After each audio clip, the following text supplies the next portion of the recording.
So in this video we have this question 6 raised to power 5 plus 6 raised to power 4 plus 6 cube plus 6 square plus 6 plus 1. So we can have any number instead of 6. How do we solve these types of questions? Okay. So here we will take these two and these two together. The very simple method. If we see these two, 6 raised to power 4 is common and inside we can write this. If we see these two, 6 square is common and inside we get this. And this is actually 6 plus 1 because 6 raised to power 0 is 1 only, right? So here this is 6 plus 1, 7 times 6 raised to power 4. 7 times 6 raised to power 2 plus 7. So 7 we have in all the terms. We will take 7 common, right?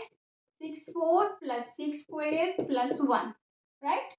7. Now among these two we will take common 6 square and we get 6 square plus 1 plus 1, right?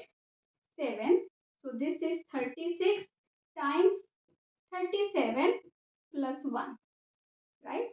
So 7, can I write it as 30 plus 6? 30 plus 7 just to multiply. 7, 30 is 900 plus 7 times 30 is 210, 180 plus 42 plus 1, right? So we will just add all these 900, 210, 180 and 43, right? And this is 3, 11, 12 and 13. So it is 1,333. 7 times 1,333. So 7 threes are 21, 2. 7 threes are 21 and 2, 23, 2, 2 and 9. So the answer is 9331. So I hope you understood this. If you are liking it, please subscribe to my channel. Show your love in comments. Thank you. Bye bye.